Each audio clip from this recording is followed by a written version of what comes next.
നമസ്കാരം. ഇത് ഒരു പണക്കാരുടെ വീട്ടിൽ നടന്ന വിചിത്രമായിട്ടുള്ളൊരു സംഭവം. എനിക്കൊരു പ്രത്യേകതയുണ്ട്. എൻ്റെ ഫ്രണ്ട്ഷിപ്പ് എന്ന് പറഞ്ഞാൽ ചെറിയ പിള്ളേരും എൻ്റെ ഫ്രണ്ട്സാണ്, പ്രായമുള്ളവരും എൻ്റെ ഫ്രണ്ട്സാണ്, എൻ്റെ പ്രായക്കാരും. അങ്ങനെ പ്രായഭേദമന്യേ സുഹൃത്തുക്കളുള്ള ആളാണ് ഞാൻ. പ്രത്യേകിച്ച് എന്നേലും 10-15 വയസ്സ് മൂത്തത്, 20 വയസ്സ് മൂത്ത ചില ചേട്ടന്മാരൊക്കെ ഉണ്ട്. അവരെന്നെ കൂടെ കൂട്ടും. എന്തിനാണെന്ന് എനിക്കറിയില്ല. ചില ട്രിക്കുകളൊക്കെ എൻ്റെ അടുത്ത് അവർക്ക് പഠിക്കാറുണ്ട്. അതുകൊണ്ടാണ്. അപ്പം ഞങ്ങളുടെ അടുത്ത് ഒരു പണമിടപാട് സ്ഥാപനം നടത്തുന്ന ഒരു ചേട്ടനുണ്ട്, അച്ചായൻ. ഇയാൾ മോളടിക്കും, പക്ഷേ ഒറ്റക്ക് കഴിക്കില്ല. എന്നാൽ വേറെയുള്ള ആൾക്കാരുടെ ഒപ്പം കഴിക്കാൻ അയാൾക്ക് പറ്റിയ ആളായിരിക്കണം. എന്നെ അയാൾക്ക് പറ്റും. അതായത് മദ്യപിക്കുമ്പോഴായാലും എപ്പോഴായാലും നമ്മളൊരു നല്ല കേൾവിക്കാരനായിരിക്കണം. അവർ പറഞ്ഞ കേൾക്കാനുള്ള ക്ഷമ വേണം. അപ്പോൾ നമുക്ക് സുഹൃത്തുക്കളുണ്ടാവും. അല്ലാണ്ട് നമ്മൾ അവരോട് ഇങ്ങനെ തുരുതുരാ വർത്തമാനം പറഞ്ഞുകൊണ്ടിരിക്കാൻ പാടില്ല. അവർക്ക് പറയാനുള്ളതും നമ്മൾ കേൾക്കണം. അപ്പോൾ ഇയാൾ പണമിടപാട് സ്ഥാപനം എന്ന് പറഞ്ഞാൽ കുറി, പിന്നെ സ്വർണ്ണ പണയം കൊടുക്കും, അതുപോലെ പലിശക്ക് പൈസ കൊടുക്കും. ഈ സ്വർണ്ണ പണയം അല്ലാണ്ട് അന്ന് ഈ റിസർവ് ബാങ്കിൻ്റെ വലിയ നിയന്ത്രണങ്ങളൊന്നുമില്ല. ഒരു ബോർഡ് വെച്ചിട്ട് ഒരു നല്ലൊരു സേഫ് ലോക്കറൊക്കെ ഉണ്ടെങ്കിൽ ആർക്കും അങ്ങനത്തെ പരിപാടിയൊക്കെ തുടങ്ങാം. ഇന്നത് പറ്റില്ല. RBIൻ്റെ കറക്റ്റ് റൂൾ അനുസരിച്ചേ പറ്റുള്ളൂ. അന്ന് ഈ ചെറുകിട ഗ്രാമങ്ങളിലൊക്കെ വലിയൊരു ആശ്വാസമാണ് ഇത്തരം സ്ഥാപനങ്ങൾ. കാരണം പെട്ടെന്ന് കുറച്ച് പൈസ ആവശ്യം വന്നാൽ ഓടിച്ചല്ല. അതിന് ബാങ്ക് സമയം അങ്ങനെയൊന്നുമില്ല. അയാളവിടെ ഉണ്ടോ കിട്ടും. അയാളുടെ വീടിൻ്റെ അടുത്ത് തന്നെയാണ്.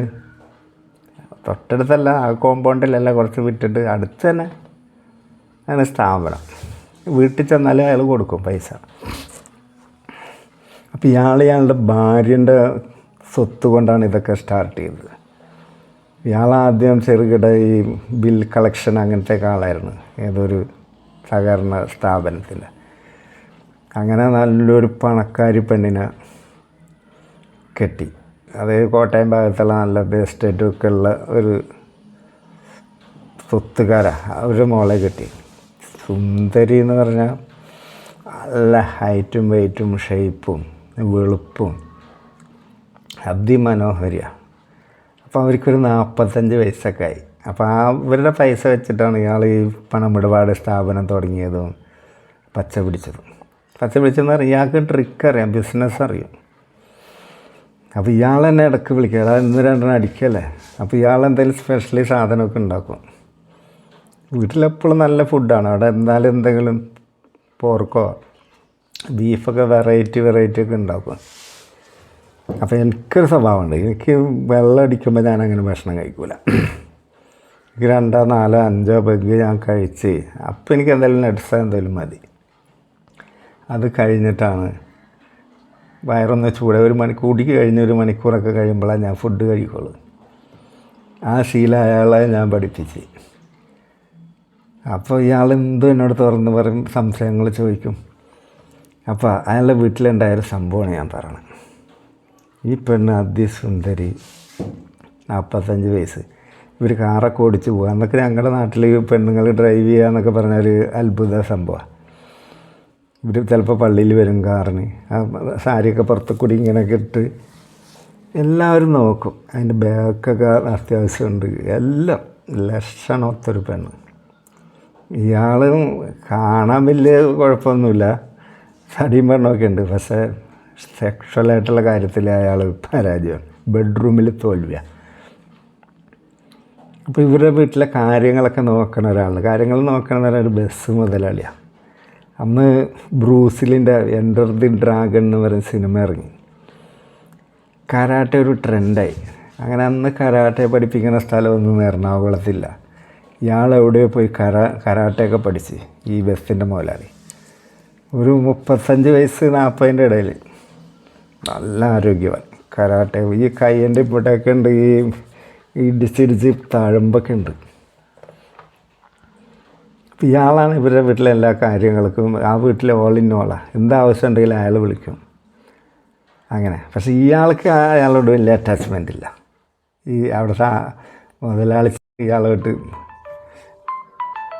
കമ്പനി അങ്ങനെ സംഭവങ്ങളൊക്കെ ഇങ്ങനെ സ്മൂത്തായിട്ട് പോയിക്കൊണ്ടിരിക്കുക. ഒരു ദിവസം ഇയാൾ അവരെ വീട്ടിൽ ചെന്നപ്പോൾ മുതലാളി വീട്ടിൽ ചെല്ലുമ്പോണ്ട് ഈ മനുഷ്യൻ ബെഡ്റൂമിലാണ്. ബെഡ്റൂമിൻ്റെ വാതിലടച്ചിട്ടുണ്ടായില്ല. കാരണം അയാൾ ആ നേരത്തെ വരില്ല എന്നുള്ള കോൺഫിഡൻസാണോ ഇനി വാതിലടക്കാൻ മറന്നുപോയതാണോ?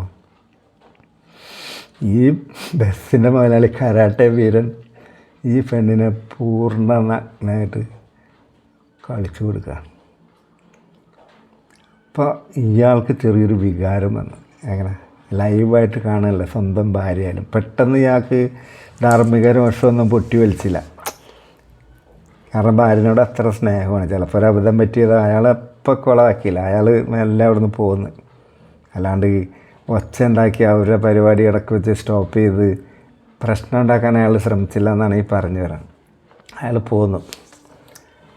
പോന്നു കഴിഞ്ഞ് കുറേ നേരം കഴിഞ്ഞപ്പോൾ ബസ് മുതലാളി ഒന്നും അറിയാത്ത പോലെ ഇറങ്ങിപ്പോയി. അത് കഴിഞ്ഞിട്ടാണ് അയാൾ വീണ്ടും വീട്ടിലേക്ക് വരണത്. അത് കഴിഞ്ഞ് രാത്രിയായപ്പോൾ പെണ്ണിനോട് ഇയാൾ ചോദിച്ച്, ഇങ്ങനെ ഒരു സംഭവം നിങ്ങൾ തമ്മിൽ എന്താ പ്രശ്നം, ബന്ധങ്ങൾ എന്തെങ്കിലും ഉണ്ടോ ചോദിച്ച്. ഈ ബസ് മുതലാളി ഇയാളുടെ ഭാര്യയായിട്ട് എന്തെങ്കിലും ഉണ്ടോ എന്ന് ചോദിച്ച്. അപ്പോൾ അങ്ങനെയൊന്നുമില്ല, എന്തെങ്കിലും കാര്യത്തിന് ഞാൻ അവനെ വിളിക്കും അത്രേ ഉള്ളൂ എന്നൊക്കെ പറഞ്ഞു. അപ്പോൾ ഇയാൾ പറഞ്ഞു, ഞാനിന്ന് ലൈവായിട്ട് കണ്ടാണല്ലോ, നിങ്ങൾ ഒരു നൂൽ ബന്ധമില്ലാണ്ട് അവൻ നിൻ്റെ മുകളിൽ കയറി നീ എന്നെ കളിക്കണത്, നിനക്കും അവന് നൂൽ ബന്ധമില്ലാണ്ട് ഞാൻ കണ്ടല്ലോ പറഞ്ഞു. അപ്പോൾ അവളുടെ സ്വഭാവം എടുത്ത്, നീ കണ്ടെങ്കിൽ എന്താ, എൻ്റെ ആവശ്യങ്ങൾ നിങ്ങൾ പൂർത്തിയാക്കി തരുന്നുണ്ടോ? ഞാനൊരു മനുഷ്യ സ്ത്രീയല്ല, എനിക്കില്ലേ വികാരങ്ങൾ, നിങ്ങൾക്കറിയാമല്ലോ ഞാൻ സാറ്റിസ്ഫൈഡ് അല്ല എന്ന് ബെഡ്റൂമിൽ. നിങ്ങൾ കണ്ടെങ്കിൽ അതെന്നോട് ചോദിക്കരുതായിരുന്നു. ചോദിച്ച സ്ഥിതിക്ക് എനിക്ക് പറയാണ്ടിരിക്കാൻ പറ്റില്ല. ഞാൻ കള്ളം പറഞ്ഞത് നമ്മുടെ ബന്ധത്തിൽ വലച്ചിലുണ്ടാകേണ്ട അങ്ങനെയൊന്നും ഇല്ല എന്ന് പറഞ്ഞ് വിശ്വസിപ്പിക്കാനാണ് ഞാൻ ശ്രമിച്ചത്. ഉണ്ടെന്ന് അറിഞ്ഞ സ്ഥിതിക്ക് എൻ്റെ സ്റ്റാൻഡാണ് ഞാൻ പറഞ്ഞത്. എനിക്കിതില്ലാണ്ട് പറ്റില്ല, നിങ്ങളെ കൊണ്ട് കഴിയുമില്ല. പിന്നെ ഞാൻ എന്ത് ചെയ്യും? ഞാൻ പുറത്തിറങ്ങി ഇങ്ങനെ നാട് നീളെ കൊടുക്കണോ? അത് രഹസ്യമായിട്ട് ആരെങ്കിലും കൊണ്ട് ചെയ്യിപ്പിക്കണോ? ഇതാവുമ്പോൾ അവൻ ആരോഗ്യവാനായ ഒരു ചെറുപ്പക്കാരനാണ്, കല്യാണം കഴിച്ചിട്ടില്ല, അവൻ്റെ ഭാര്യ അങ്ങനത്തെ ഒരു ഇഷ്യൂസൊന്നും അവിടെ ഉണ്ടാവില്ല. പിന്നെ എനിക്ക് പ്രഗ്നൻ്റ് ആവില്ല ഇനി. പിന്നെന്താ നിങ്ങൾക്ക് പ്രോബ്ലം? ഇത് തേഞ്ഞ് പോണ സാധനമൊന്നും അല്ലല്ലോ. നിങ്ങൾക്കൊന്ന് കണ്ണടച്ചാൽ പോരെ. അപ്പോൾ ഇയാളുടെ മനസ്സിൽ പല ചിന്തകളും ഉണർന്ന് സ്വന്തം ഭാര്യ അന്യപുരുഷനോട് പുരുഷന് കിടന്നു കൊടുത്തിട്ട് ന്യായീകരിക്കുകയാണ്. പിന്നെ ഇയാൾക്ക് കൂടുതൽ വോയിസുമില്ല. അവളുടെ സ്വത്ത് കൊണ്ടാണ് ഇയാൾ ജീവിക്കണതും ഇപ്പം ഇത്ര ഇമ്പ്രൂവ്മെൻ്റ് ആയത്. അപ്പോൾ ഇയാൾക്ക് ആലോചിച്ചിട്ടൊരു പിടിയും കിട്ടില്ല, ഇത് എന്ത് ചെയ്യണം. അങ്ങനെയാണ് എന്നെ മദ്യപിക്കാൻ വിളിച്ചതും എന്നോട് ഈ സംഭവങ്ങൾ പറയണത്. നല്ല ആളോടാണ് പറയണത്.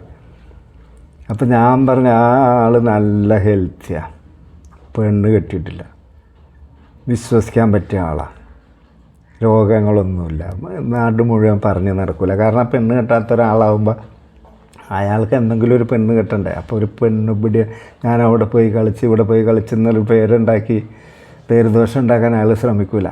ഇതേ രഹസ്യമായിട്ട് തന്നെ അയാളുടെ പേഴ്സണൽ കാര്യങ്ങളും അയാൾ സൂക്ഷിക്കും. കാരണം നിങ്ങളിപ്പോൾ ഭാര്യയും ഭർത്താവും കല്യാണം കഴിഞ്ഞ ആൾക്കാരാണ്, ഇവനൊരു പെണ്ണ് കിട്ടേണ്ട ആളാണ്.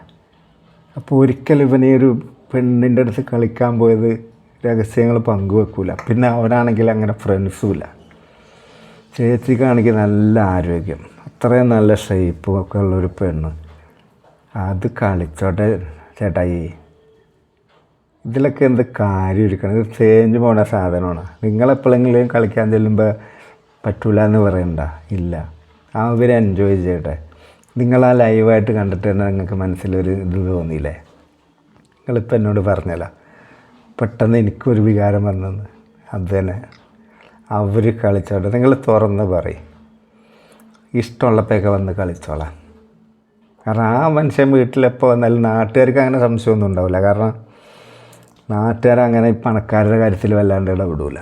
ഈ പാവപ്പെട്ട അന്തിപ്പട്ടിണിക്കാരൻ്റെ വീട്ടിൽ ആരെങ്കിലും വന്ന് പോകുമ്പോഴാണ് ഈ നാട്ടുകാർക്ക് കുഴപ്പമുള്ളത്. പണക്കാരുടെ വീട്ടിൽ ആര് വന്നാലും അങ്ങനെ കാരണം ഒരു എന്തെങ്കിലും പൈസക്ക് വായ്പക്കൊക്കെ ചെല്ലേണ്ട വീടാണത്. പണയം വെക്കാനാ, ഇനി പണയം വെക്കാനില്ലെങ്കിൽ ഒരു ഹോസ്പിറ്റൽ കേസൊക്കെ വന്നാൽ അയാൾ കൊടുക്കും പൈസ, തിരിച്ചു കൊടുക്കണം, അതിന് പലിശയൊന്നും വാങ്ങില്ല.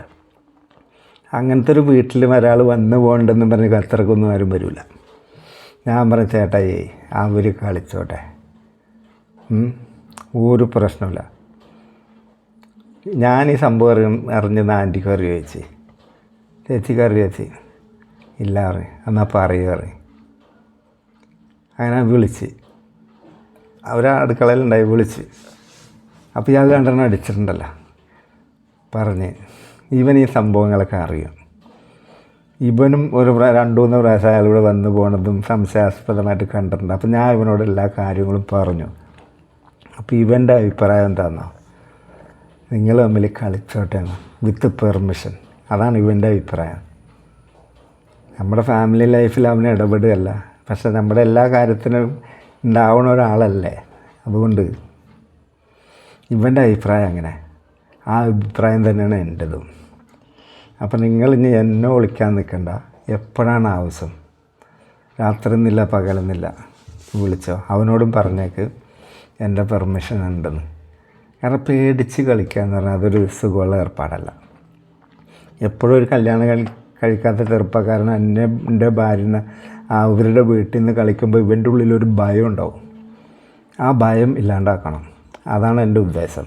അത് ഞാൻ ചേച്ചിനോട് പറഞ്ഞു. അയാളോട് പറയണം ചേട്ടായിക്ക് കുഴപ്പമില്ല, അയാൾ പേടിച്ചാണ് ചേച്ചി കളിക്കണത്, അതുകൊണ്ട് അയാൾക്ക് ഫുൾ പെർഫോം ചെയ്യാൻ പറ്റില്ല. നീ നിൻ്റെ പ്രായത്തിനനുസരിച്ചുള്ള വർത്താനമല്ലല്ലോ പറഞ്ഞ് ചോദിച്ച്. അവർ എൻ്റെ ചേച്ചി നിങ്ങളെ കണ്ട ആർക്കാണ് ആഗ്രഹമില്ലാത്തത്, ഇതിലെങ്കിൽ ഞാൻ ഇടപെട്ടോട്ടെ. സത്യം പറഞ്ഞാൽ അയാളുടെ ഭാഗ്യം അത്രേ ഉള്ളൂ. പക്ഷേ എനിക്ക് തന്നൊന്നുമില്ല കേട്ടോ, എനിക്ക് കിട്ടുന്നില്ല. കാരണം എന്നെയൊക്കെ എല്ലാവരും കൊടുക്കില്ല, അതാണ് അതിൻ്റെ രഹസ്യം. അല്ലാണ്ട് എനിക്കെന്തെങ്കിലും പോരായ്ക ഉണ്ടായിട്ടോ അങ്ങനെയൊന്നുമല്ല.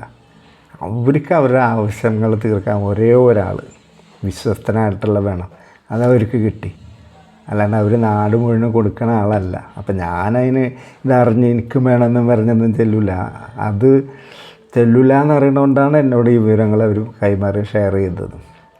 അത്രേ ഉള്ളൂ. ഈ ലോകത്ത് അങ്ങനെ പലതും നടക്കുന്നുണ്ട് മക്കളെ, അത്രേ ഉള്ളൂ. പ്രത്യേകിച്ച് പണക്കാരുടെ വീട്ടിൽ. അപ്പോൾ അടുത്ത വീഡിയോ ഇനി നാളെ. നമസ്കാരം.